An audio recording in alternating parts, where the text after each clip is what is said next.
Hey, salut les joueurs! On dit souvent que la justice est lente. C'est vrai, les tribunaux sont débordés.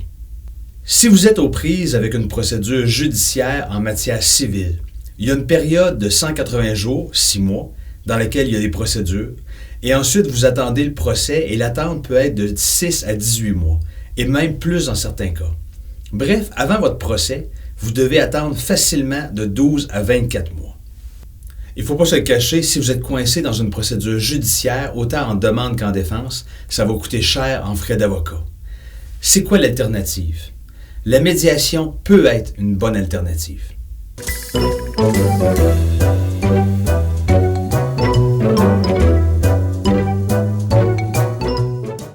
C'est quoi les avantages d'une médiation? Il y en a plusieurs, je vais vous en nommer 3. Premièrement, il y a la question du délai. Au lieu d'attendre de 12 à 24 mois avant un procès, vous pourriez rencontrer un médiateur rapidement à l'intérieur de quelques mois, donc c'est beaucoup plus rapide. Deuxièmement, il y a une question de frais. Plus les procédures judiciaires s'étirent, plus vos frais d'avocat vont coûter cher.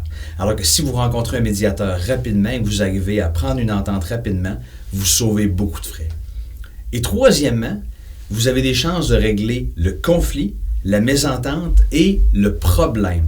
C'est sur cet aspect-là que je vais passer un peu plus de temps et je vais essayer de vous expliquer ça en détail. Au Québec, on a des palais de justice, mais en fait, on a surtout des palais de droit. Si vous demandez à n'importe quelle personne que vous connaissez qui a eu un procès et qui a perdu, si elle a l'impression que justice a été rendue, elle va vous dire non. Et elle n'a pas totalement tort. Alors, je vais essayer de vous expliquer comment évolue un conflit avec un exemple que j'invente. Vous avez une belle maison avec une belle vue sur le fleuve, c'est de toute beauté. Vous passez votre vie à préparer votre maison pour prendre votre retraite et profiter de la vue sur le fleuve en toute tranquillité.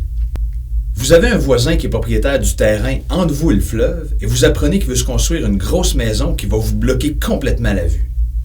Vous avez un problème. Tant que vous gardez cette frustration-là pour vous, ça reste un problème. Le voisin, lui, il n'y a pas de problème à ce moment-là. Mais vous décidez d'aller voir votre voisin pour lui partager votre problème et lui demander de ne pas se construire parce que ça va vous bloquer la vue que vous attendez tant. Il refuse, c'est son terrain, il va faire comme il veut, il va construire. À partir de ce moment-là, vous avez un différend ou ce qu'on appelle une mésentente. Au fil des semaines et des mois, vous reparlez à quelques reprises à votre voisin, vous essayez de le convaincre, le ton finit par monter, la chicane éclate, vous finissez par vous offrir des claques sur la gueule en cours de route.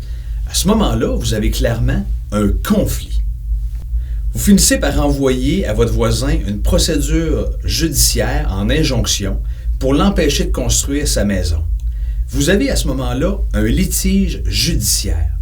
Le juge va entendre le procès et va régler le litige. Mais c'est quoi le litige? Régler le litige, ça veut dire qu'un juge va étudier les règles de droit et qui va décider qui a raison légalement selon les lois, les règlements, la jurisprudence, la doctrine. Imaginons que le juge décide que la construction respecte les règlements municipaux et que sa construction est permise. Le juge a alors réglé le litige. Mais même si le litige est réglé au niveau judiciaire, vous avez encore un conflit avec le voisin, vous avez encore une mésentente et vous avez encore clairement votre problème parce que la maison va être construite et vous allez perdre votre belle vue sur le fleuve à ce moment-là. Alors, c'est quoi l'avantage d'une médiation? La médiation va faire en sorte qu'on va tenter non pas de régler le litige, à savoir qui a raison légalement ou non, mais on va essayer de trouver des solutions pour tenter de régler le conflit, la mésentente et même le problème. C'est ça l'avantage d'une médiation. Parce qu'une discussion entre adultes raisonnable et raisonnée, prêts à s'écouter l'un l'autre, en compagnie d'un médiateur chevronné qui est là pour garder un climat propice à la négociation et à la discussion, aurait peut-être permis de faire en sorte que le voisin aurait accepté simplement de construire sa maison 15 à 20 mètres un peu plus sur la droite, afin que vous ayez droit à une vue presque complète sur le fleuve. C'est ça, les avantages d'une médiation. Vous avez maintenant une carte de plus dans votre jeu.